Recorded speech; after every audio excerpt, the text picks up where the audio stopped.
Assalamualaikum warahmatullahi wabarakatuh. Waalaikumsalam warahmatullahi wabarakatuh. Alhamdulillahilladzi bi ni'matihi tatimmu shalihat.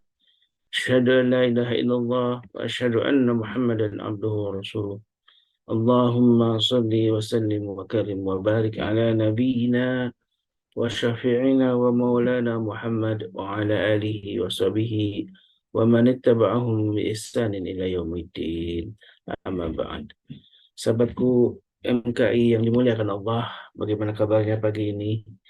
Mudah-mudahan semuanya dalam keadaan sehat walafiat, baik yang ada di Zoom bergabung dan juga jamaah yang mungkin berhalangan hadir atau insya Allah akan juga hadir dalam waktu yang tidak lama lagi, dan juga jamaah yang lain yang juga menyaksikan secara delay gitu ya di YouTube atau di Lahtub.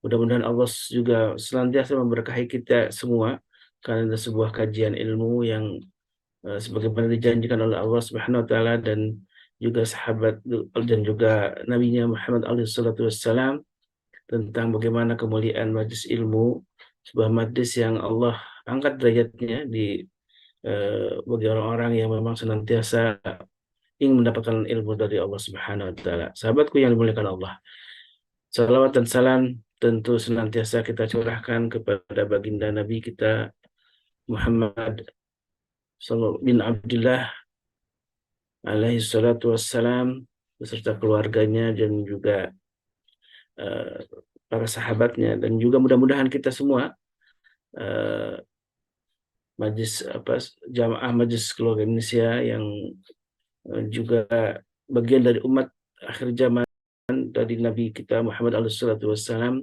termasuk dari umatnya yang kelak mendapatkan syafaat dari beliau. Amin Allahumma amin.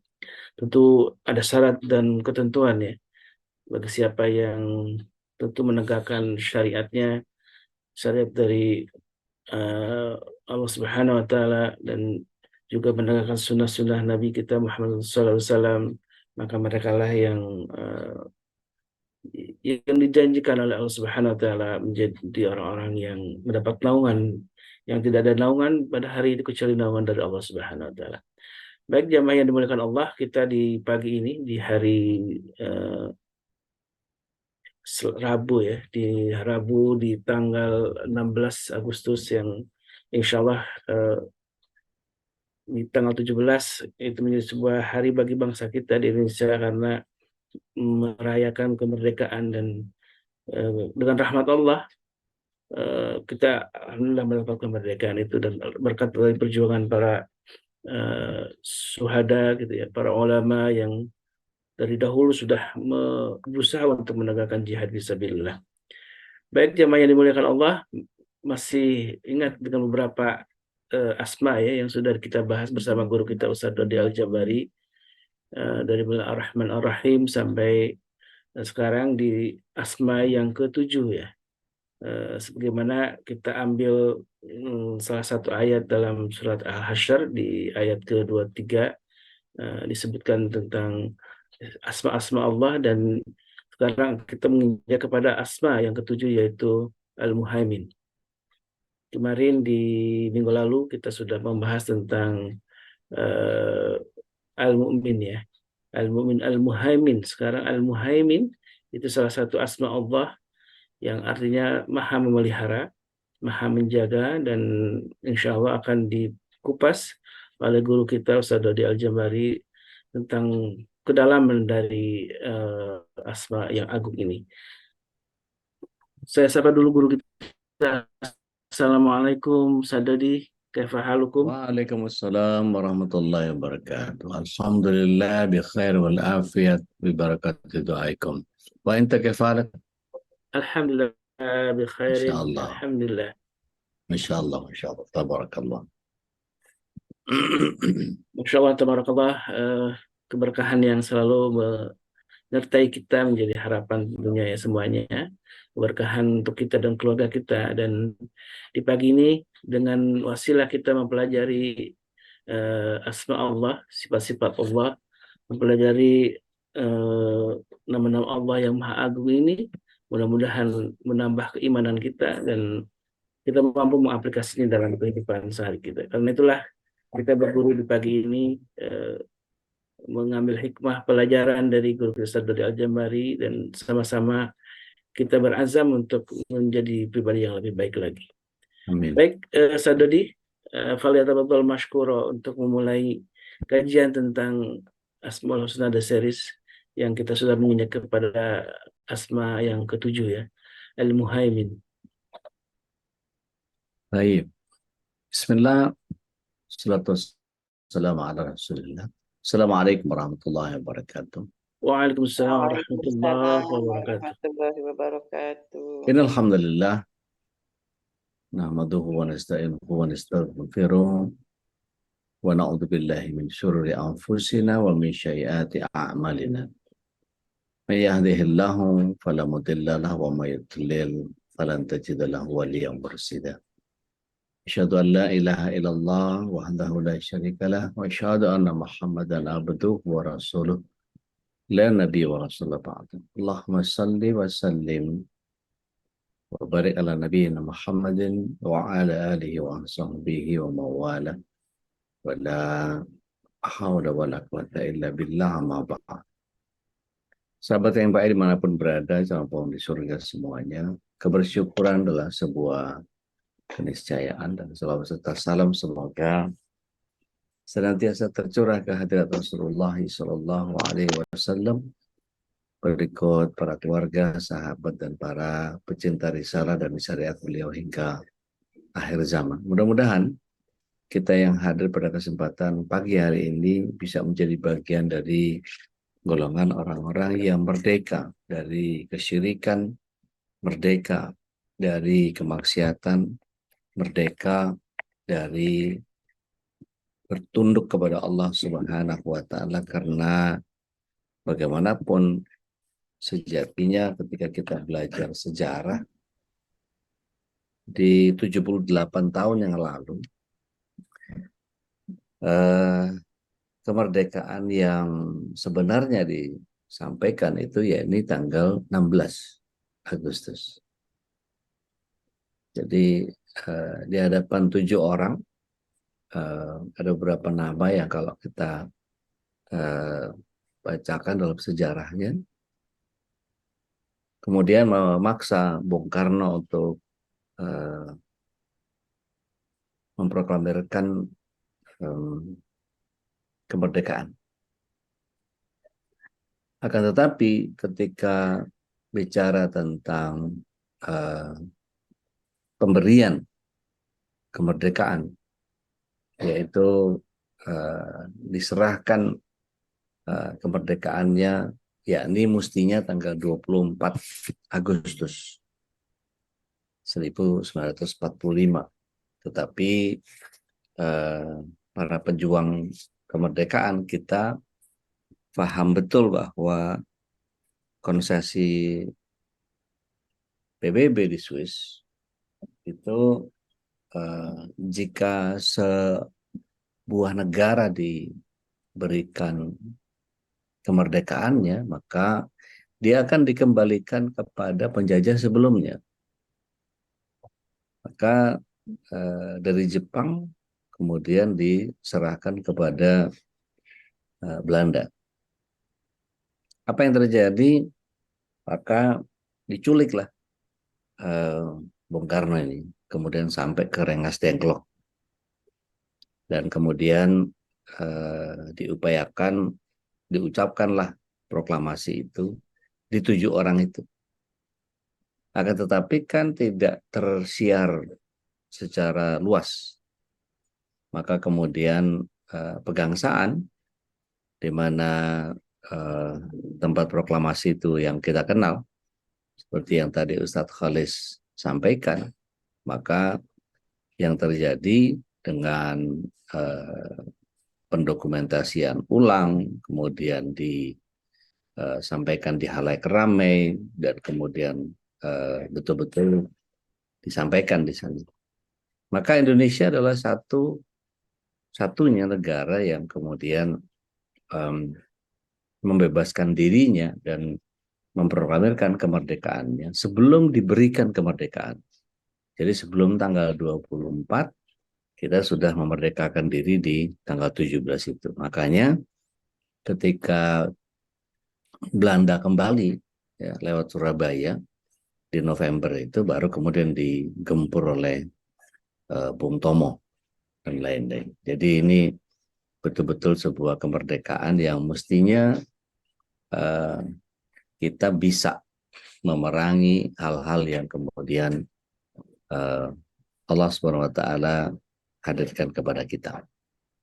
Nah, kembali kepada Al-Muhaimin, masih ada sisa sedikit dari apa yang kita bahas di Al-Mu'min yang lalu, bahwa ketika bersikap ramah, sopan santun kepada sesama, menciptakan lingkungan keluarga yang terjaga, yang kondusif, kemudian situasi kelas yang menyenangkan, mengembangkan pemikiran yang baik dan positif untuk seluruhnya, dan menjadi pribadi yang bisa dipercaya, serta menjauhi sifat khianat dan laku curang, maka kita sampai kepada bahasan Al-Muhaimin. Seperti tadi Ustadz Khalid sampaikan bahwa Al-Muhaimin ini maha menjaga. Maka inilah yang kemudian akan kita bahas sama-sama, yakni bagaimana Al-Muhaimin ini menjadi bagian yang tidak hanya kita pahami secara makna, secara kinerja, akan tetapi justru dari awal saya membahas Asmaul Husna ini inginnya memunculkan sikap kita terhadap asma wa sifat ini. Sehingga ketika kita membahas tentang bagaimana Allah Subhanahu wa taala sebagai Muhaimin, sebagai Maha mengawasi, di ayat 23 surat 59 Al-Hasyr, Allah Subhanahu wa taala menyatakan a'udzubillahi minasyaitonir rajim, wallahu alladzi la ilaha illahu al-malikul qudusus salamul mu'minul muhaiminul azizul jabbar al-mutakabbir subhanallah amma yusrikun. Jadi Allah yang tidak ada ilah selain dia maha raja, dia maha suci, dia maha damai, maha memberikan keselamatan, maha mengkaruniakan keamanan, dan yang memiliki kekuasaan seluruh alam ini, yang memiliki segala keagungan. Maha suci Allah dari apa yang mereka persekutukan. Di belakang itu. Iya, hati-hati. Dari huruf Hamzah yang kedua, ya, kemudian yang kedua diganti dengan huruf ya menjadi mu'aimin. Bawa ke sini, pelan-pelan. Jadi, iya, ada kita.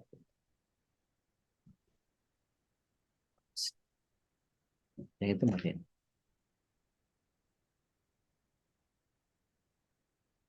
Jadi menjadi mu'aimin, dan selanjutnya huruf Hamzah yang pertama diubah menjadi ha sehingga muhaimin. Ini penjelasan dari Sulaiman Al-Kumayi. Di sisi lain, para ulama lain berargumen bahwa kata al-muhaimin ini merupakan turunan dari kata haimana yuhaiminu.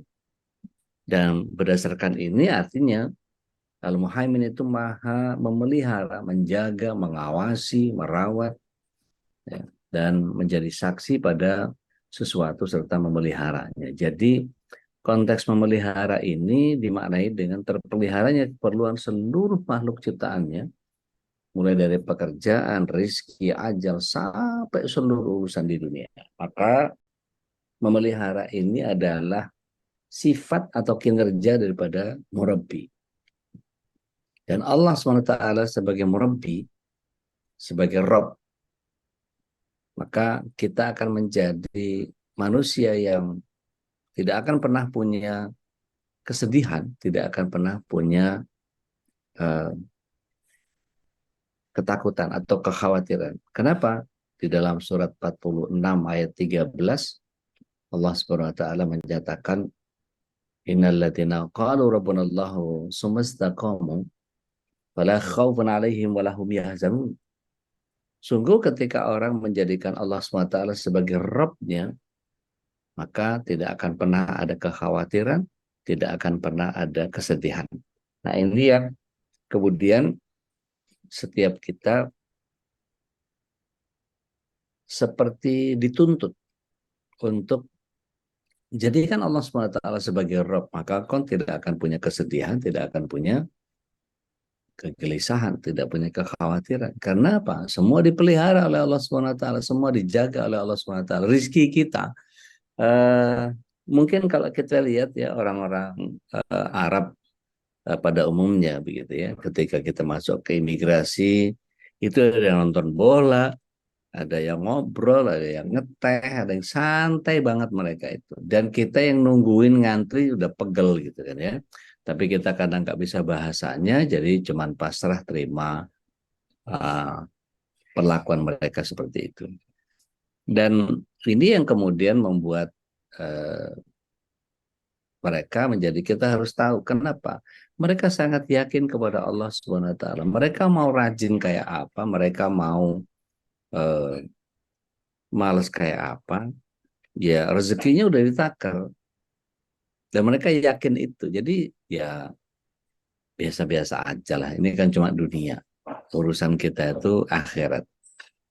Jadi kalau kita lihat orang-orang Arab itu janji jam berapa terus datang jam berapa gitu, saya sering kali janjian jam 9 bisa datang jam 2 itu, dan dia minta maafnya santai-santai saja.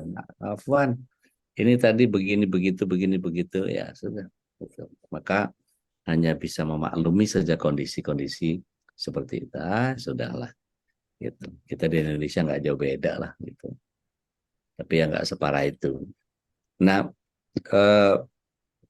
bagian ini yang kemudian Allah SWT dalam muhaiminnya tidak hanya sekedar menciptakan manusia, tapi sampai akhir rezeki ini. Jadi ketika Allah SWT menciptakan makhluk, pasti Allah SWT menyiapkan rezekinya masing-masing. Dan itu di dalam surah Hud ayat yang ke-6, ya, yang satu-satunya surat ya membuat Rasulullah SAW cepat tua. Ya. Beruban Rasulullah SAW banyak itu karena surat Hud ini. Mari kita lihat di dalam ayat yang ke-6. Wa ma min dabbatin fil ardi illa 'ala Allahi rizquha. Jadi tidak ada satupun hewan yang bergerak di atas bumi ini melainkan dijamin rezekinya oleh Allah Subhanahu wa taala. Wa ya'lamu mustaqarraha, dan Allah mengetahui tempat dia ada di mana, ya. Wa mustaudaha da'aha, tempat menyimpannya, kullu fi kitabim mubin. Dan semua ini ada di dalam kitab Lauh Mahfuz. Udah diatur sama Allah, ngapain kita ribet?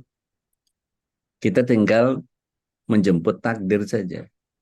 Jadi kalau kita misalnya hari ini dapatnya banyak gitu ya, ya memang kita santai-santai pun tetap dapat banyak.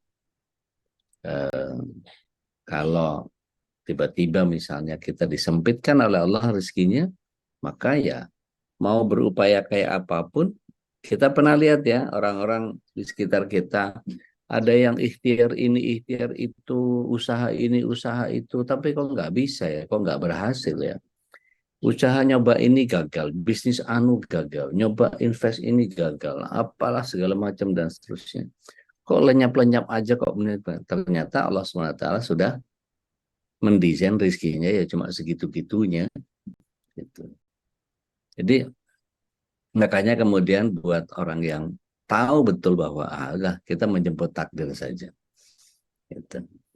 Saya pernah mencoba dulu awal-awal nggak terlalu yakin sama Allah itu. Pengen tahu gimana sih Allah ngatur rezeki itu kayak gimana sih. Itu kurang, kurang ajar banget sih memang. Tapi ya apa boleh buat ketika itu masih belum punya pemahaman yang utuh.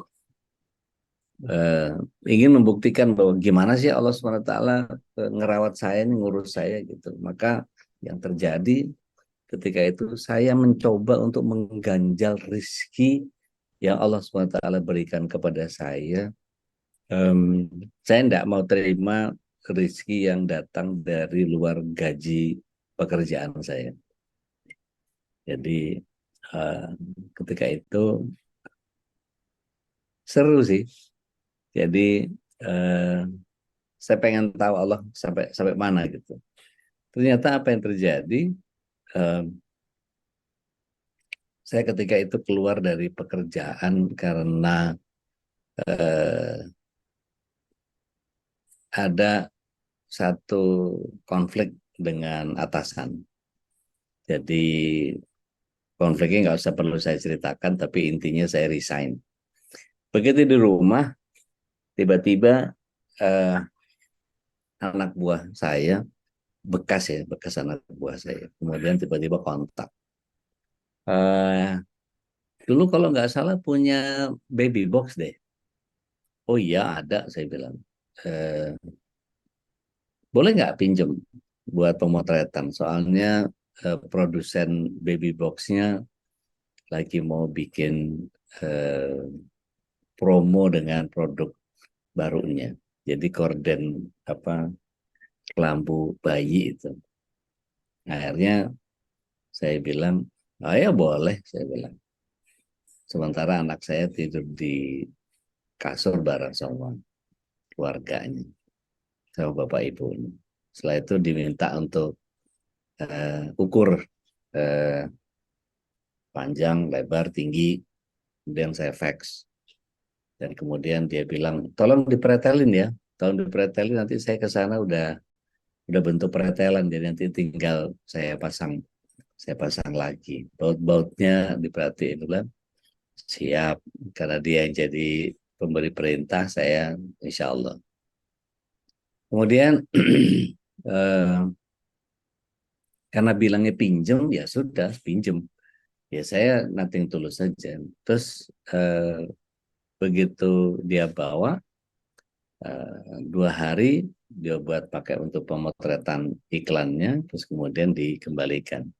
Ada kwitansi 500.000. Gede amat, saya bilang. Ya itu biaya sewanya dari kami. Belinya aja cuma 180 waktu itu gitu. Ya kalau mau, kalau nggak mau ya saya nggak kasih katanya. Tolong tangan tangan aja biar duitnya buat saya, kata bercandanya begitu. Di situ saya baru nyadar bahwa oh gini toh caranya Allah itu. Saya nggak ngapa-ngapain, cuman bongkar baby box gitu, ternyata bisa mendapatkan uang yang begitu luar biasa. Dan tidak lama dari situ, eh, waktu itu saya masih jadi dubber, pengisi suara. Eh, Mungkin Mas Elok masih ingat saya ngisi khazanah gitu ya. Em, Ketika itu ada salah satu produser dari parket yang membuat iklan, dia panggil saya. Mas, bisa datang ke studio sini nggak? Ada PO nih. Oh ya siap, saya bilang. Saya datang ke sana, sebelumnya saya bilang, tolong di fax deh. Apa yang mesti saya baca biar saya pelajari dulu seperti apa, sehingga cari eh, intonasinya, cari eh, membacanya dan seterusnya. Jadi reading dulu gitu. Ah gampang kok Mas, cuman ngomong alhamdulillah aja katanya. Oh siap, saya bilang. Udah saya berangkat ke sana ke studio. Ternyata begitu nyampe di sana ada beberapa kawan-kawan yang ngisi VO juga, tapi orang eh, parkirnya maunya saya. Duduklah saya di meja rekaman itu, terus kemudian memberikan 9 eh, model. Take 1, Alhamdulillah. Take 2, Alhamdulillah. Take 3, Alhamdulillah. Take 4, Alhamdulillah. take 5 terus itu sampai take 9, alhamdulillah. Dan kemudian sebentar Mas, cuma coba dijahit katanya. Editornya ngambil terus kemudian ditempel ke videonya, itu dikasih di VT-nya itu dipotong. Ternyata seorang bapak minum energen gitu ya, buka puasa energen itu diminum, glek glek glek glek, ditaruh plek, kemudian mengucapkan alhamdulillah, kelihatan cuma punggungnya doang gitu. Terus setelah itu cocok nih pas, kliennya juga ngomong bilang udah pas. Ketika itu ada yang unik, si Mbak Pipin ini dari parkir bilang ke saya, Mas, aku daripada nunggu-nunggu 14 hari baru ngeluarin, tak kasih sekarang aja ya. Wah, ya alhamdulillah gitu. Terus dia hitung, karena ini mau dipakai buat 4 divisi, jadi aku bayarnya 4 ya. Masya Allah itu. Dan saya baru ngeh bahwa suara saya ketika itu untuk satu eh, kata yang atau satu kali take dari apa yang mereka minta, itu ternyata saya dibayar waktu itu rate-nya masih 750.000 gitu. Jadi saya pulang tuh bawa 3 juta dengan 4, karena 4 versi katanya. Jadi divisi yang 60 gitu ya. Terus divisi yang 30 second buat radio gitu. Buat radio ad, yang 2 ada yang buat divisi. Itu betul-betul alhamdulillah. Dan di situ baru saya sadar betapa Allah SWT menjaga rezeki kita itu sampai segitunya, dan cara Allah menjadi sangat luar biasa. Satu lagi, Allah SWT dalam keterangan Imam Al-Ghazali mengatakan bahwa pemeliharaan dilakukan Allah ini juga mencakup sisi amal perbuatan makhluk. Dan ini sekaligus beririsan dengan sifatnya sebagai zat maha mengawasi al-khabir. Maha teliti Allah SWT dengan kuasanya. Dan pemeliharaan Allah ini sifatnya tetap dan tidak terbatas ya. Meliputi seluruh makhluknya sejak diciptakan sampai punah. Dan atas dasar itulah Allah mengetahui kegiatan makhluk. Ada Ustadz Abu Lu'ain, Layarham, beliau cerita. Waktu saya masih siaran dulu, beliau kabarkan tentang rezeki itu kalau Allah sudah jaga, tidak ada yang bisa mengganjal. Jadi satu kali beliau cerita, karena saya penyiar prime time pagi ketika itu, beliau sampaikan bahwa ada satu kejadian yang unik di rumah saya, Ustaz. Beliau cerita bahwa di pesantrennya sana di Cimahi itu pagi itu ada apa namanya, percil ya, kalau orang Jawa bilang tuh kodok, yang anaknya kodok yang kecil-kecil tuh, setelah cebong ya, setelah berudu cebong terus kemudian naik jadi percil. Nah, percil ini kecil-kecil, dari yang kecil-kecil ya, kalau pagi disapu siang masuk, siang disapu sore masuk, dan itu makin lama makin besar yang masuk itu. Maka yang unik adalah kondisi di mana ketika 1 hari, 2 hari, 3 hari, kok lama-lama makin makin gede nih, sampai akhirnya apa namanya, Allah SWT, sebentar di sini.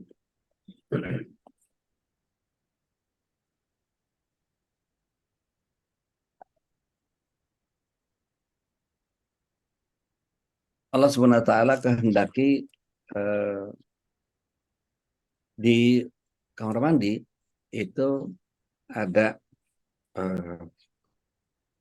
suara yang aneh gitu. Kek, kek, kek, kek. Dicari sumber suaranya. Ternyata, Masya Allah, beliau itu dapat hadiah dari jamaah fiber bak bak mandi itu. Fiber bak mandi itu dipasang. Nah, bak yang awal yang di samping jamban itu, kemudian beliau tutup aja sama kayu gitu, nggak dibongkar.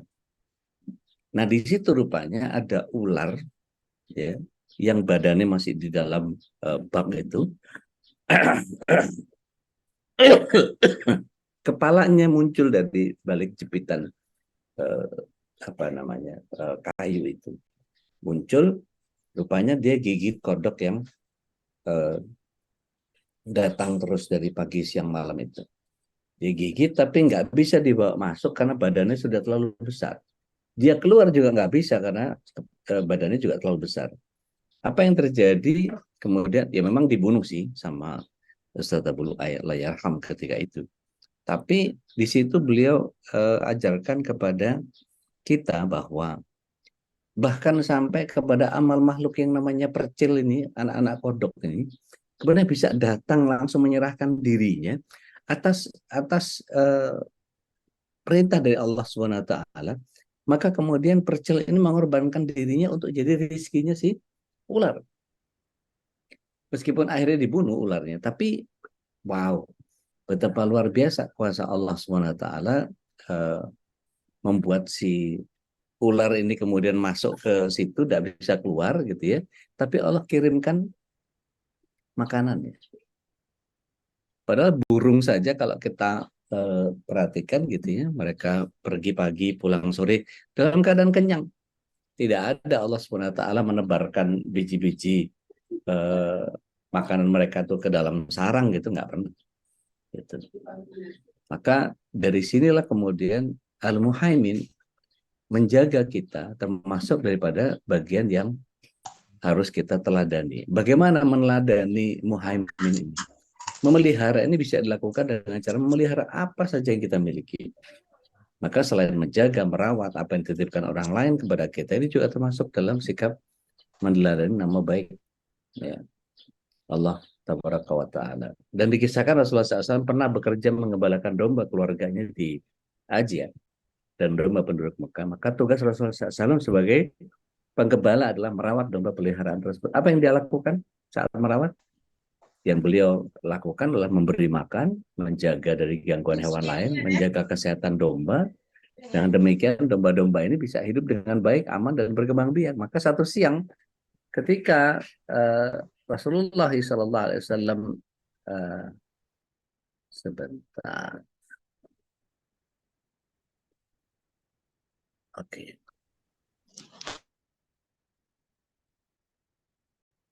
Ketika Rasulullah SAW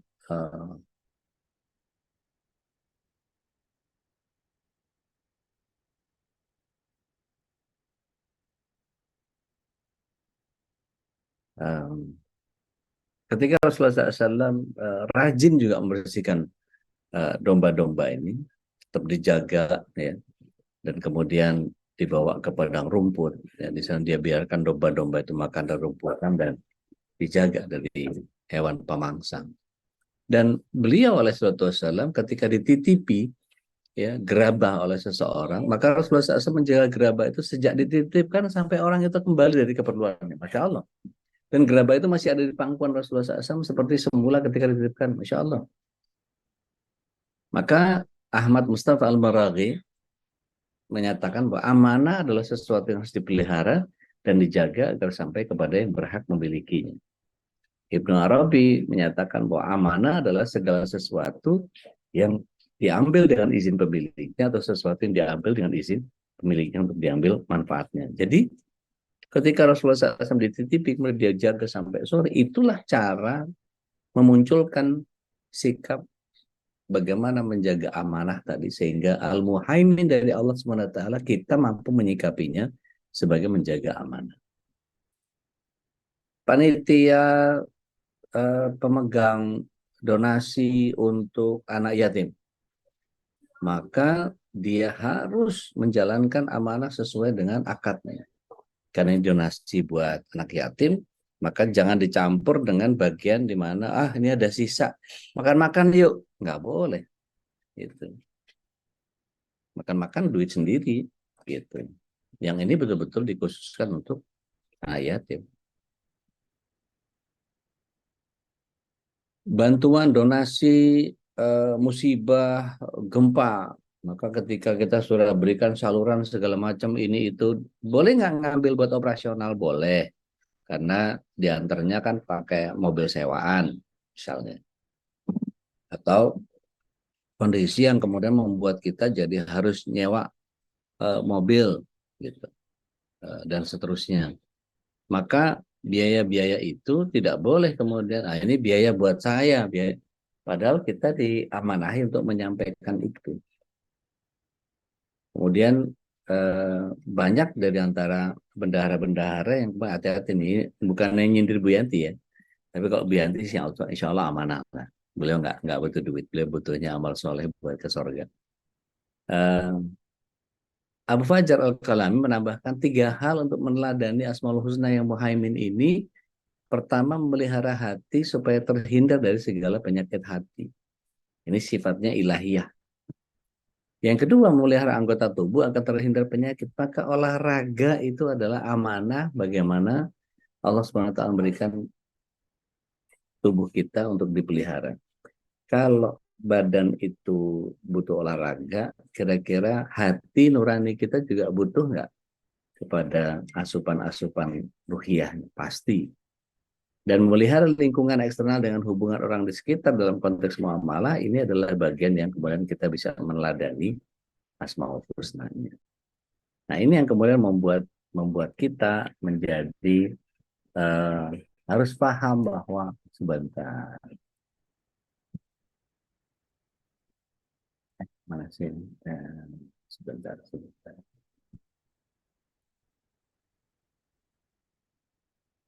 Nah, orang yang menjaga dengan amanahnya, maka membuat orang menjadi harus memahami bahwa aman, tenang itu secara bahasa memang berasal dari amina ya'manu amanatan. Jujur bisa dipercaya. Maka ada 3 kata serupa yang dibentuk ya dari huruf alif, mim, nun, yaitu aman, amanah, dan iman. Dan ketiganya punya hubungan yang erat menunjukkan kepada ketenangan atau tumakninah. Nah, ini yang kemudian sikap kita ya. Abu Hurairah menyatakan bahwa Rasulullah SAW bersabda, kaifa aidatuha ya Rasulullah, bagaimana amanah itu bisa disia-siakan. Maka asnidal amru illa ghairi ahlihi fantazir as-sa'ah. Jadi kalau satu amanat disia-siakan, diberikan kepada yang bukan ahlinya, maka tunggu saja kehancurannya terjadi. Dan kemudian ada seorang sahabat yang bertanya, bagaimana maksudnya amanah disia-siakan? Kalau urusan diserahkan bukan kepada ahlinya, maka tunggu kehancuran ini. Jadi tidak boleh kita memberikan, contoh misalnya kita meeting gitu ya, kita rapat, terus kemudian bikin sesuatu nggak jelas, ya, yang ada di situ kemudian tidak dilibatkan secara penuh sesuai dengan kapasitasnya. Kita mesti memberikan ketegasan kepada siapa, pegang apa, dan seterusnya, dan seterusnya. Anda bagian ini ya, Anda bagian ini, Anda bagian ini, Anda bagian ini. Jadi kita akan bekerja sama untuk secara organisasi, kita akan menjadikan program ini adalah A, B, C, dan seterusnya. Gitu. Maka tidak sempurna iman dan agama kalau sikapnya kemudian ya tidak amanah. Tidak sempurna agama orang yang tidak menunaikan janji.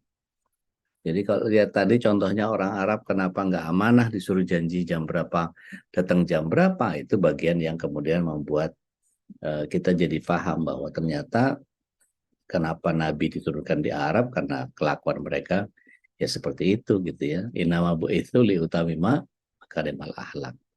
Dan iman ini apa hubungannya dengan amanah? Maka Rasulullah SAW dikatakan ma khatabana Nabiullah sallallahu alaihi wasallam illa qala la imana liman la amanata lah wala dina liman la ahdallah. Tidak ada iman bagi orang yang tidak punya sifat amanah dan tidak ada agama bagi orang yang tidak tepat janji. Maka hati-hati kita terhadap janji kita, terhadap amanah kita, dan seterusnya. Jadi bukan permasalahan yang gampang ketika Allah SWT memberikan kepada kita sifat al-muhaimin itu, lalu bagaimana kita? Ya. Ini saja mungkin yang bisa saya sampaikan pada kesempatan pagi hari ini. Mudah-mudahan ada inspirasi yang bisa kita gali dari al-muhaimin dan apa yang harus kita lakukan. Wallahu a'lam. bisawab. Saya kembalikan lagi ke Ustaz Tolis. Fatabatul masykur. Alhamdulillah wa syukurillah. Eh, Jamaah yang dimuliakan Allah, tadi sudah kita eh, menyimak ya apa yang sudah disampaikan oleh Ustaz Dodi. Ini memang tentang Al-Muhaimin, tentang bagaimana Allah yang maha memelihara. Dan ketika sudah mengimani dengan penuh, dengan utuh, tidak ada lagi tadi fala khaufun wala hum yahzanun gitu ya. Sebagaimana orang yang istiqomah dalam imannya, maka tidak ada keraguan lagi, tidak ada rasa sedih lagi. Maka dengan itulah kita memahami Al-Muhaimin ini menjadi sebuah pelajaran yang harus tertanam dalam jiwa kita. Baik jamaah yang dimuliakan Allah, silakan yang ingin berbagi rahmat, bertanya, sharing gitu ya. Mudah-mudahan ini juga bisa berbagi kebaikan untuk kita, kebaikan dengan yang lainnya. Ngoreksi juga boleh ya? Silakan kalau ada yang berani mau reaksi, silakan.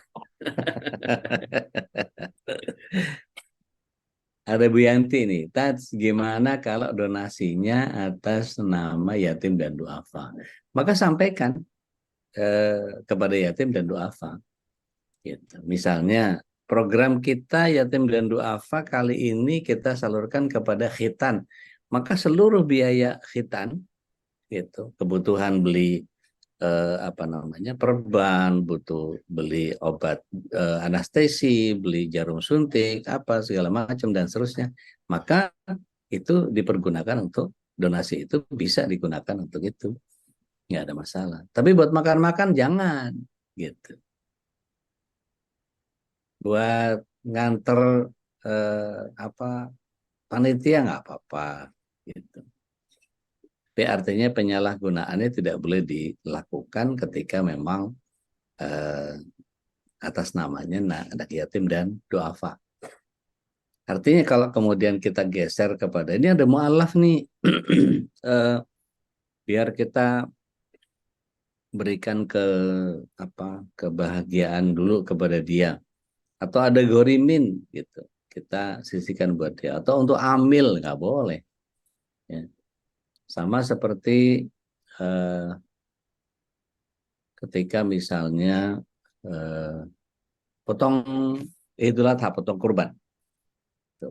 Potong kurban, kalau kemudian panitianya membiasakan diri untuk diserahkan kepada fakir miskin yang bawa kupon, tapi kemudian disisihkan bagian kepalanya supaya bikin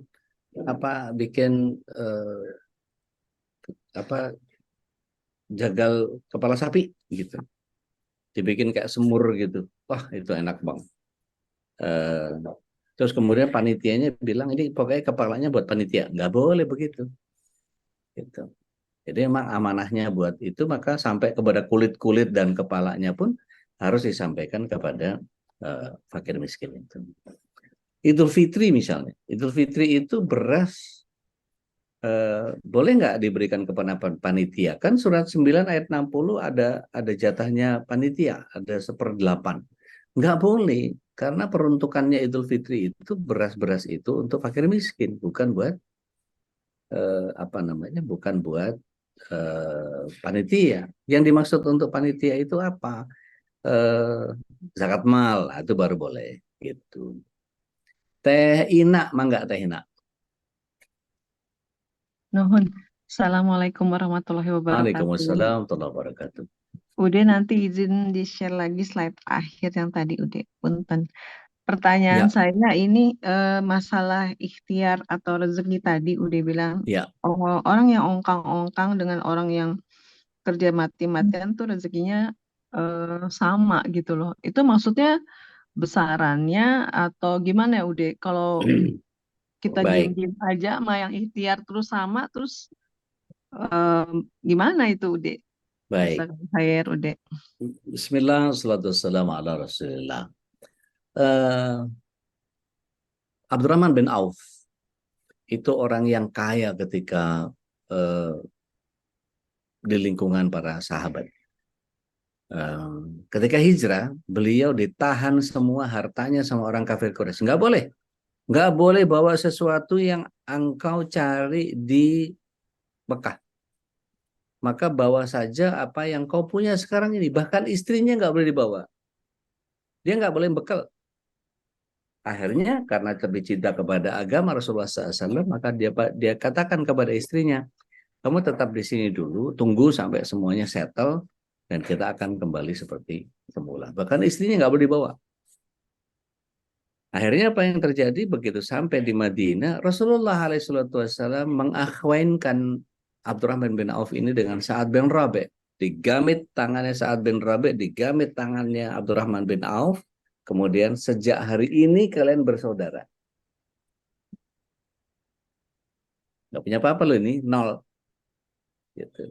Terus kemudian apa yang terjadi? Sa'ad bin Rabi' menyatakan, ayo kita ke rumah kita. Kok ke rumah kita, Bung, sudah jadi saudara kok. Jadi kita jatuhnya. Penamaan antara saya dan kamu bukan saya dan kamu lagi. Bukan ana wa anta. Tapi nahnu. Apa yang dia bilang? Ayo kita ke rumah kita hitung harta kita bagi dua. Separuh untukmu, separuh untukku. Aku punya istri dua. Mana yang kau suka di antara dua ini? Aku akan ceraikan dia. Tunggu sampai iddahnya, maka nikahi olehmu. Masya Allah, tabarakallah. Hari gini mana berani ada orang kayak begitu. Ngaku saudara semua ntar. Apa yang dikatakan oleh Abdurrahman bin Auf? Barakallahu laka fil malik wal ahlik. Semoga keberkahan Allah terlimpah kepadamu, kepada hartamu dan keluargamu. Jangan kau berikan hartamu, jangan kau ceraikan istrimu untuk hadiah kepadaku. I really appreciate that, gitu ya. Tapi tunjukkan di mana pasar, maka aku akan menjalankan seperti biasa. Apa yang terjadi? Tidak kurang dari 2 bulan, hartanya kembali lagi seperti awal. Berarti apa? Allah udah takrim yang urat kaya, mau begitu. Ingat bagaimana Babe Hekal kemarin bilang bahwa gara-gara dia bagi-bagi korma terus jadi busuk semua kormanya. Terus kemudian ya udah kumpulin korma busuknya, saya beli semua, beli. Ternyata apa? Ada raja di Yaman yang kemudian mencari obat dari kurma busuk. Akhirnya melimpah lagi duitnya. Emang urat kaya. Gitu. Kalau kemarin dengar ceritanya Babe Haikal, luar biasa itu. Gitu. Gitu teh, kurang lebih teh. Jadi kalau udah diatur sama Allah SWT, kita mau sungsang sumbel kayak apa segala macam, kalau Allah ngukurnya cuma segitu, ya segitu aja udah gitu. Punten. Allah alam. Posisi ikhtiar itu mungkin Hasan.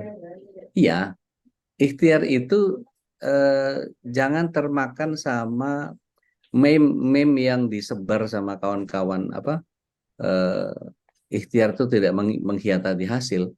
Itu namanya orientasi kepada hasil akhir, nggak boleh. Ikhtiar kita itu bagian yang kemudian ketika Allah Subhanahu wa taala mengatur rezeki kita, Zam-zam tidak akan muncul tanpa Safa Marwah. Belahan laut tidak akan muncul ketika Musa tidak mau lari ke laut. Jadi ada ikhtiar yang kemudian ketika kita bertawakal kepada Allah SWT itu ada bagian yang kemudian kita ada upaya untuk kemudian kita lakukan dulu gitu.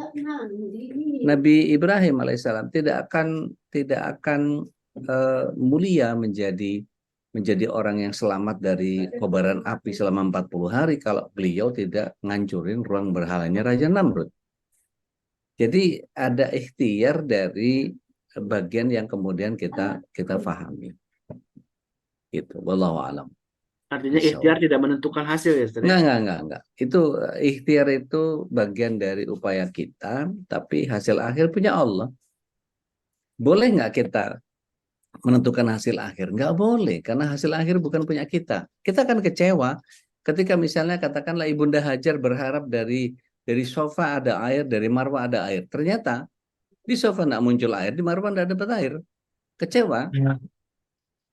Tapi ketika dia lakukan dengan ikhlas, ya udah, saya jalankan saja perintah Allah ini, Sofa Marwah. Tapi sambil terus bertawakal kepada Allah SWT, maka Allah hadirkan Zam-zam. Bukan di Sofa, bukan di Marwah. Artinya, ikhtiarnya adalah Sofa Marwah. Nggak dapat di sofa, nggak dapat di marwah. Kita mau minta donasi dari jamaah ini begitu banyak. Minta sini, minta sana, minta sini. Ayo dong infak, ayo dong infak, ayo dong infak. Mau di-scan QRIS-nya, mau langsung transfer manual, mau ini, mau itu, apa segala macam. Kalau emang Allah takar segitu-segitu aja. Gitu. Nih, alhamdulillah Ustadz Ruli bareng sama kita nih. Betapa beliau mengumpulkan untuk saudara-saudara kita yang di luar jangkauan kemakmuran. Mereka begitu banyak butuh dana pendidikan, dana pembangunan masjid, pembangunan musola, bagaimana begitu banyak muhsinin yang harus dicolek. Artinya para penjahit amal ini ketika ada project gitu, nggak semuanya berhasil. Ketika saya minta ke begitu banyak donatur gitu, ini ada project nih, begini, begini, begini, begini. Ada yang, oh iya langsung, ada yang langsung ditutup, ada yang langsung selesai, alhamdulillah. Kita kadang-kadang tuh kadang rebutan tuh, tanya Ustaz dulu itu. Baru dikabarin, baru ngabarin lagi, ini ada kebutuhan sekian. Afwan, sudah tertutup. Loh kan kalah cepat kita, berarti kalau kita tidak cepat ngamal, habis gitu. Tapi ada juga proyek-proyek yang kemudian ini butuh donasi sekian, itu sampai berbusa, nggak dapat ya nggak dapat aja. Gitu. Betul begitu nggak Ustaz Tuli? Berkenan sharing nggak Ustaz? Iya, Ustaz, betul, Ustaz. Afwan. Gimana itu Ustaz? Ya, Apa berkait sama al-muhaiminnya Allah ini kok seolah-olah kalau kita yang ikhtiar kok kayak nggak ada hasil gitu. ya, memang kan tadi kalau saya dulu di ini kan ikhtiar itu wilayah maupun fayakun itu wilayahnya Allah kan. Dah kita disuruhnya ikhtiar saja. Yang jelas bahwa kita semuanya ya di situ saja dan akhirnya disitulah rasa berharap itu kan rojak dan khaufnya itu memang Ya, nantinya nyambung terus di sana gitu. ya, Masya Allah. Syukran jazakumullah khair Ustaz Tuli. Waalaikumsalam. Mbak Reni tadi sempat angkat tangan ya? Silakan, Bu Reni. Ya, assalamualaikum. Waalaikumsalam warahmatullahi wabarakatuh. Ya, apa ya, apa? Saya angkat tangan tadi. Nah. Saya tuh ingin bertanya, apakah boleh setiap Jumat itu kan saya selalu dipercaya oleh teman-teman saya mengkolek dana untuk nasi bungkus ala 25 ribuan. Untuk fakir miskin, lalu untuk yatim piatu dan anak-anak yang sekolah Al-Quran gitu, anak-anak hafiz Al-Quran. Nah, terus kadang-kadang misalkan dalam satu minggu itu sudah terkumpul, terus kan tiap Kamis kami memberikan ke yayasan yang ada berdoanya bersama anak yatim tiap Kamis malam.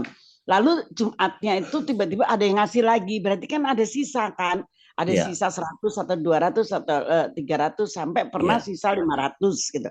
Terus saya bicara pada anak saya, boleh nggak ya 500 ini kita berikan kepada orang yang memerlukan yang lain, misalkan ada pengajian, ada apa, atau ada orang kebakar rumahnya, terus kita berikan ke sana karena mereka membutuhkan gitu. Nah itu seperti itu tuh boleh atau tidak?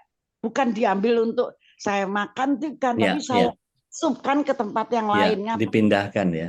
Baik. Itu boleh atau tidak? Baik. Bismillah, salatu wassalamu ala rasulillah. Kalau jenengan akadnya untuk Jumat berkah, untuk diberikan kepada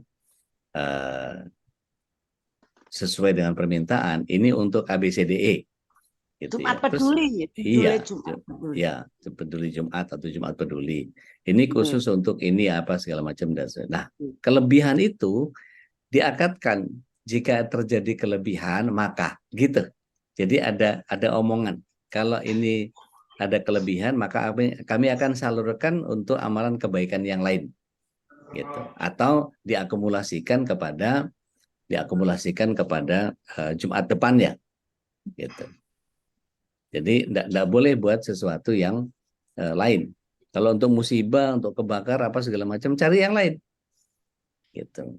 Supaya amanahnya tetap terjaga bahwa ini untuk Jumat peduli, nggak boleh buat bantuin orang yang rumahnya kebakar segala macam.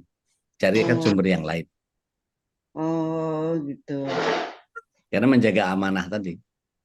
Oh. Oke. Maksudnya diakatkan itu bagaimana? Maksudnya Jadi bicara dari sama awal, ya dari Iya. awal waktu ngomongin bahwa kita menggalang donasi untuk Jumat Peduli. ya, Ini kali ini akan diserahkan kepada Yayasan Anu, alamatnya di sini, Ya, pembimbingnya ya. Anu, bla bla bla segala macam dan seterusnya. Jika terjadi kelebihan donasi, maka akan kami gunakan untuk amalan kebaikan yang lain. Oh, oh, ngomongnya sama siapa? Sama donatur. Oh, sama donaturnya ngomongnya. Iya. Oh, apakah setuju atau tidak begitu maksudnya? Iya. Oh, Gitu. baik. Karena Siap. gini, ini kan kita sering kali gitu. Saya sering kali dapat titipan dari jamaah. Ustaz Ya, titip ya 15 juta untuk anak yatim. Padahal saya lagi nggak ngelola anak yatim. Anak yatim baru dapat kemarin 40 jutaan. Ah. Ini yang lagi butuh ini ada orang punya utang, ada orang keganjel sama pinjol, ada orang keganjel sama kebutuhan fakir miskin, dan ini kan bukan anak yatim. Nah, Ya. terus bagaimana saya sementara orang memahaminya, oh anak yatim ini. Carikan saya satu hadis saja yang lebih memuliakan anak yatim ketimbang yang lain. Nggak ada ternyata. Jadi kita ini stigma yang ada di masyarakat ini, pokoknya anak yatim harus dimuliakan. Betul itunya iya. Tapi apakah kemudian anak yatim lebih hebat daripada fakir dan duafa? Ternyata enggak. Kalau kita cari hadisnya, ada anak yatim lebih mustajab doanya, enggak ada ternyata. Gitu. Wallahu Baik. a'lam bishawab. Udah, Ngono, Mbak. terima kasih banyak Baik, informasinya. Iya. di chat sudah ada beberapa pertanyaan, Ustaz. Siap. Oh iya, Mbak Reni, mudah-mudahan lancar ya operasinya nanti ya. Ya, amin. Oh ya, kita doakan ya Bu Reni ya. Kapan Bu Reni ini ya operasinya? Tanggal 20 katanya. Tanggal 20 Insya ya. Allah tanggal 20 kalau tidak ada perubahan. Tapi nanti jika sudah akan masuk rumah sakit, izinkan saya melapor ke Monggo. MK. Monggo. Baik. Dan doanya. Ye. Terima kasih, Matur Suwun. Ye. Bu Teti Amalia, sodako atas nama almarhum Bapak dan Ibu bagaimana? Boleh, enggak apa-apa. Di dalam surat 4 ayat 85 itu man yashfa syafa'atan hasanatan. Barang siapa yang memberikan bantuan pertolongan kepada kebaikan, maka dia akan mendapatkan bagian daripada pahala. Insya Allah orang tua kita pasti bahagia sekali itu mendapatkan itu. Maka sampaikah amal solehnya pada beliau, Allah yarham? Insya Allah sampai. Dan itu sudah domainnya Allah ya. Gitu. Maka lakukan kebaikan seperti apapun, kita mau wakaf atas nama beliau, sedekah atas nama beliau. Jangankan itu, kita baca Quran, ya Allah kalau memang ada pahalanya ini saya hadiahkan kepada orang tua. Boleh, silahkan. Gitu. Wallahu a'lam bishawab. Pak Yusri. Ya Bu, sama-sama dengan senang hati. Pak Yusri. Minjam uang di BSI dengan jaminan surat tanah, bagaimana hukumnya? Jazakumullah khair, Ustaz. Karena ada agunan, maka ini sifatnya rohan, nggak apa-apa selama ada agunan. Gitu. Hukum rohan nggak apa-apa. Gitu. Wallahu a'lam. So, Masalah ikhtiar juga takdir Allah ya Ustaz. Yang bertanya lebih paham daripada yang ditanya. Bu Arini, kisah kurma busuk. Iya, kemarin itu benar-benar luar biasa itu. Jadi nggak berhitung sedekah kurma ikhlas tanpa mengharapkan kembali, tapi Allah mengembalikan semua itu dengan berkelimpahan. Dan kita kadang-kadang begitu, sering lupa bahwa apa yang jadi bagian yang Bu Yanti, Uni Yanti ngasih tahu sedekah, kayaknya gampang banget gitu. Kita itu melengahkan, nggak mau. Padahal ya Allah, 1000-nya kita itu kalau kata Dokter Vicky, 1000-nya kita sedekah sedekah 1000 itu 1000 kalau 30 hari jadi 30.000 itu. Uang 1.000.000 nggak ada 1000 itu nggak jadi 1.000.000 loh. Artinya kalau kita kemudian menghimpun, saya nggak tahu nih siapa yang langsung tergerak gitu ya. Mudah-mudahan masih bulan Muharram nih, masih dilipat gandakan ini amalan ini. Tanggal 18 Agustus baru Safar kan, gitu. Iya. Ayo dong, kejar ini Muharram nih, mungkin saya nggak tahu dari sini Uni Yanti dapat notifikasi cetang-ceting jadi banyak gitu. Gara-gara siapa ya? Gara-gara hatinya terketuk dengan ajakan untuk infak sedekah ini. Gitu. Wallahu a'lam bishawab. Dan banyak padilahnya kalau sedekah itu Ustaz ya. Oh, Masya Allah, Masya Allah. Kita pernah bahas di Art of Giving kan waktu itu kalau nggak salah ya. Iya, betul. Itu betapa Allah SWT bisa memanjangkan umur, menunda bala, kemudian wah banyak banget kalau mau dipretel itu. Makasih. Apa iki? Oh, Tawasul dengan sedekah itu boleh Ustaz ya. Masya Allah. Itu ada tiga orang Bani Israel itu yang kemudian Terperangkap. masuk ke gua, ketutup pintunya, itu kan begitu juga tawasul dengan amal soleh. Bu Sri, monggo. Assalamualaikum Pak Ustadz. Waalaikumsalam, tolong katu sehat Bu. Alhamdulillah Masya sehat. Allah, Masya Ya, Allah. Pak Salam Ustadz, buat Bapak. alhamdulillah nih ketemu di MKI ini. Masya Nggak mau Allah. kehilangan Sadodi saya. Masya Allah. Ya, Pak Ustadz, begini Iya, nih silakan. ceritanya dengan Allah yang Al-Muhaimin ini. Iya. Kadang-kadang kita udah tancap nih di dada nih. Allah pemelihara gitu ya. Harusnya kan kita yakin, tapi kadang-kadang kalau ketemu sesuatu yang kayaknya jeleger gitu, kok ada rasa ciut-ciutnya gitu. Itu apa gimana supaya kita tuh memelihara Allah pemeliharanya itu kita udah no reserve, dah pokoknya Allah udah gitu.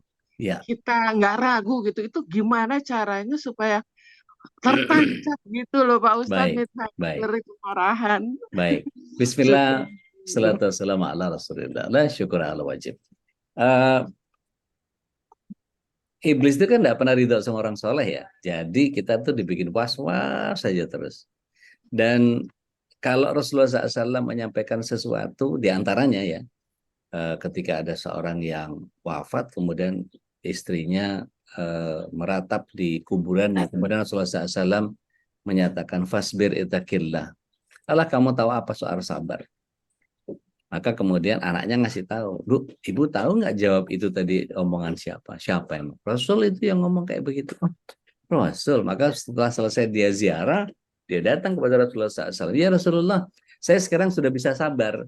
Kata Rasulullah SAW, sabar nggak gitu, Bu. Sabar itu dihentakan awal. Sabar itu nggak bisa setelah disadari berikutnya. Jadi kira-kira kenapa tuh kok bisa Rasulullah SAW sampai bilang sabar itu dihentakan awal? Berarti apa? Kita mungkin kurang yang namanya mitigasi. Kita kurang yang namanya plan the worst. Kalau ada kata-kata misalnya sedia payung sebelum hujan, itu apakah seuzon kepada Allah? Ini hujan minta lagi. Enggak. Tapi mitigasi. Jadi seandainya ini terjadi hujan, saya sudah siap-siap payung. Gitu. Jadi kalau nggak hujan, ya nggak apa-apa. Alhamdulillah kan gitu. Nah, sama seperti ketika kita setiap harinya itu, kata Ali bin Abi Thalib karamallahu wajahu, beliau menyatakan tidak beriman seseorang yang dalam satu harinya tidak mengingat kematian. Maka ketika kita ingat kematian dalam konteks dzikrul maut tadi, kita akan berupaya terus untuk melakukan kebaikan-kebaikan, untuk menghadirkan kesabaran terus-menerus, untuk mempersiapkan kesyukuran secara cerdas. Apapun yang terjadi, saya harus sikapi dengan sabar dan syukur. Maka kemudian kalau kita lihat surat 67 ayat 2, alladzi khalaqal mauta wal hayata liyabluwakum ayyukum ahsanu amalan. Surat 18 ayat 7 juga begitu bilang, ahsanu amalan. Jadi ahsanu amalan itu kata Rasulullah SAW tidak akan muncul sabar dan syukur itu kecuali pada orang yang beriman. Dan menakjubkan orang beriman itu dikasih musibah bisa sabar, dikasih nikmat bisa bersyukur, dan syukur dan sabar jadi kebaikan. Dan tidak akan pernah muncul sabar dan syukur itu kecuali pada orang yang beriman. Nah itu lebih kepada kadar yang kemudian kadang-kadang iblis membuat kita was-was dengan ketidaksiapan kita itu. Kadang-kadang begitu jeger gitu, padahal kalau kita udah tahu ini tak lagi jeger nih, tak lagi jeger nih, tak lagi jeger nih. Kalau jeger bener tuh kan bener, Apa gue bilang? Alhamdulillah aku berpegang kepada Allah. Kan gitu jadinya.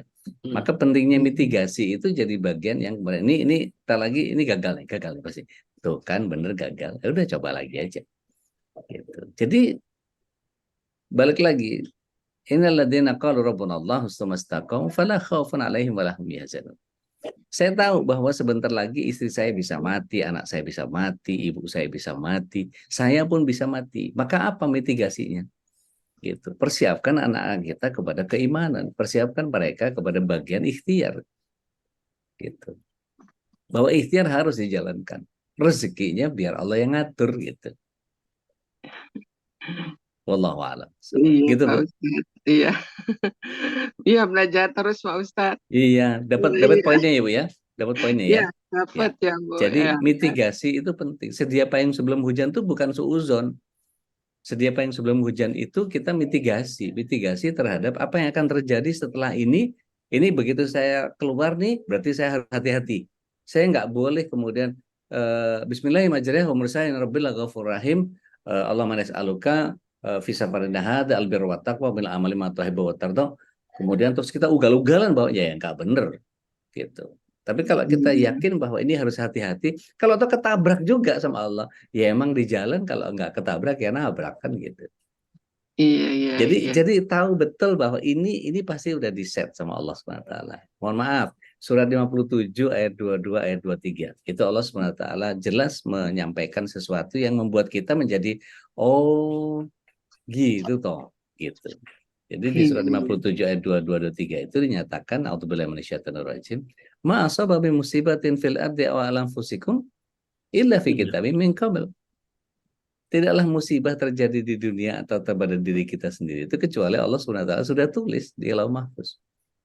Maka di ayat 23-nya dikailah untuk apa Allah SWT bikin begitu itu untuk supaya kita tidak terlalu sedih terhadap apa yang luput dan tidak terlalu senang sama sesuatu yang Allah anugerahkan. Kita baru dapat ini dikit, rezeki anak soleh enggak gitu, sesoleh apalah kita ini. Gitu. Iya, iya. Baik, Pak Ustadz. Ya, harus terus dicas terus nih, Pak. Baik, Pak Ustadz. Jazakumullah khair. Salam buat Pak Yahya. Ya, insya Allah, Pak Ustadz. Mas Adit masih di Bintara? Mas Dito sekarang di Bintara sudah punya anak satu. Masya Allah. Ya, Saya sering ke Baitul Ma'mur tapi jarang mampir, takut ganggu. Iya, dia di ini kerja di alat berat juga, Pak Ustadz. Oh, Masya Allah. Iya, Nurun ya. Terusin bapaknya. Oke. Baik, salam takdir buat keluarga, Bu. Iya, terima kasih Pak Ustadz. Salam Barakallah juga fiik. buat Ibu, Pak Ustadz. Insya Allah, waalaikumsalam. Barakallah fiik. Baik, Ustaz, sebagai closing statement ini apa nih, Ustaz, dalam memahami Al-Muhaimin ini?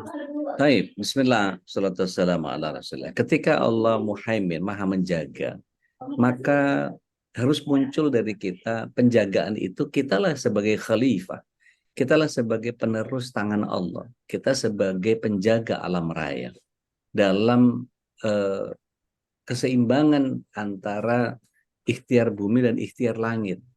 Ini yang kemudian setiap kita melakukan sesuatu, kalau di dalam surat 28 ayat 77 itu Allah SWT menyatakan a'udzubillahi minasyaitonir rajim wa bataghi fima ataqallahu darul akhirah wala tansa nasibaka minad dunya. Jadi keseimbangan antara apa yang kita harapkan dari negeri akhirat, surga.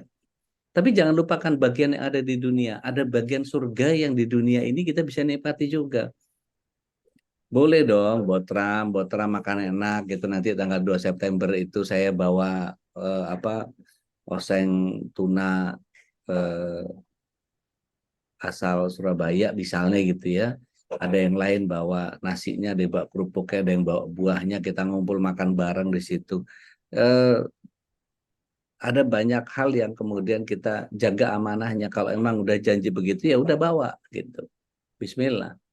Nah, ketika memberikan rasa aman kepada orang lain, seperti sebagaimana Rasulullah SAW ketika sampai-sampai satu-satunya manusia yang disebut Al-Amin, cuma Rasulullah SAW doang, nggak ada yang lain. Gitu. Jadi, parah banget kan kalau orang Arab itu bilang, kalau udah ngobrol sama orang Arab itu seringkali kalau yang Arab asli ya, Arab asli Arab maksudnya, bukan Arab yang di sini gitu ya, bukan Arab Semarang, bukan Arab condet, bukan Arab yang apalagi Arab maklum atau Arab patingenah gitu ya.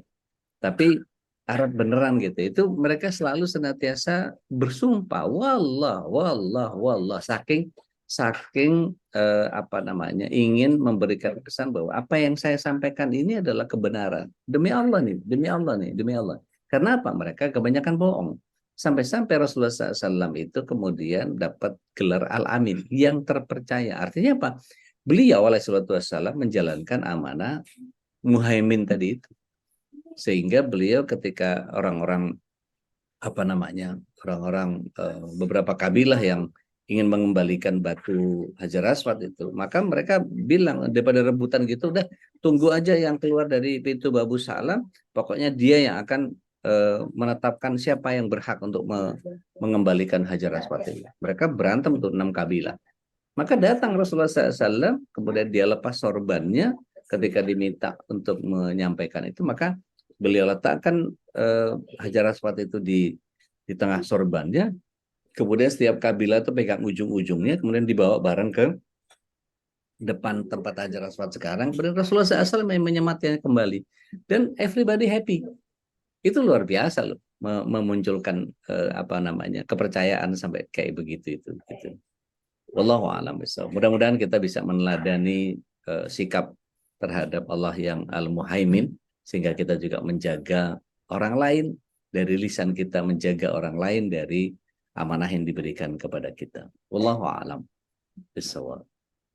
Barakallahu fikum. Baik, barak.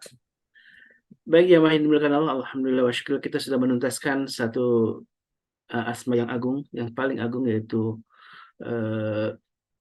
Al-Muhaimin, dan mudah-mudahan kita bisa meneladaninya dengan cara mengaplikasikannya sifat Allah yang Maha Agung ini dalam kehidupan kita, yaitu yang sifat Maha memelihara, dan kita ikut menjadi khalifah Allah Subhanahu wa taala, karena memang kita ditakdirkan oleh Allah di muka bumi ini sebagai khalifah.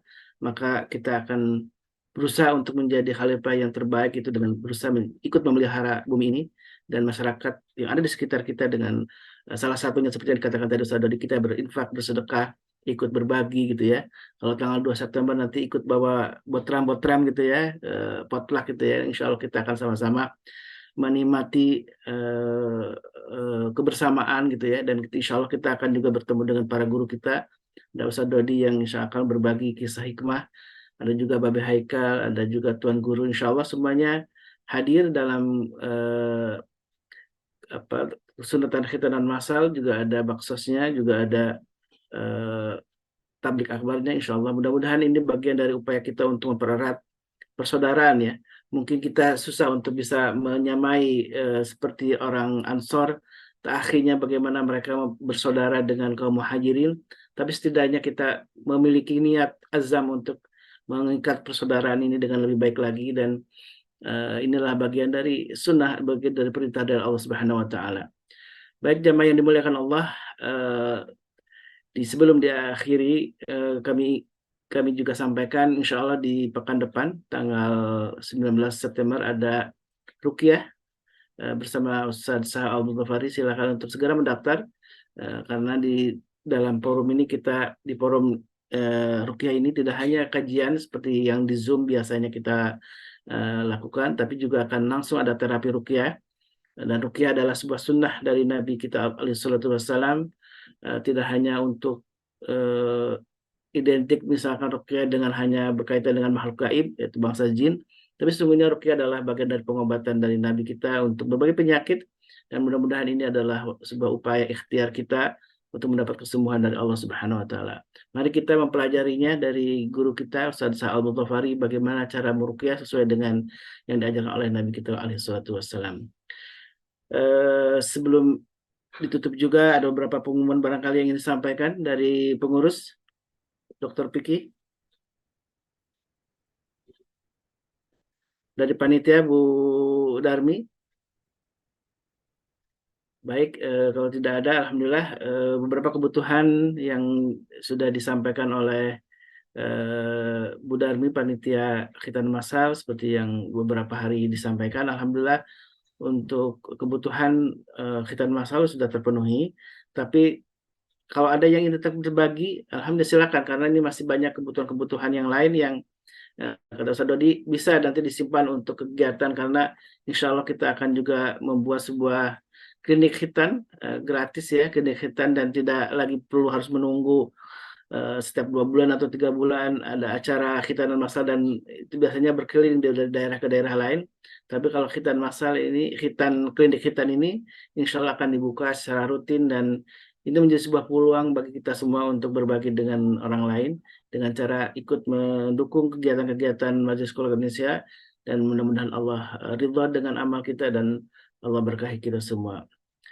Mari kita tutup majlis ini dengan doa kafaratul majlis. Subhanakallahumma wa bihamdika asyhadu an la ilaha illa anta astaghfiruka wa atubu ilaik. Al-afwu minkum wa billahi taufiq wal hidayah. Wassalamualaikum warahmatullahi wabarakatuh.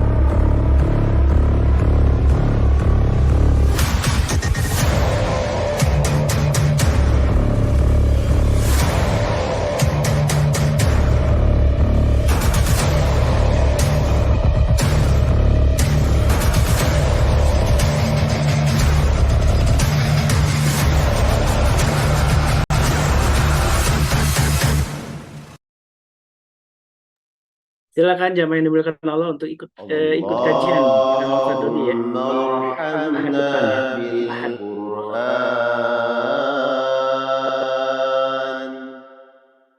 واجعله لنا إماما ونورا وهدى ورحمة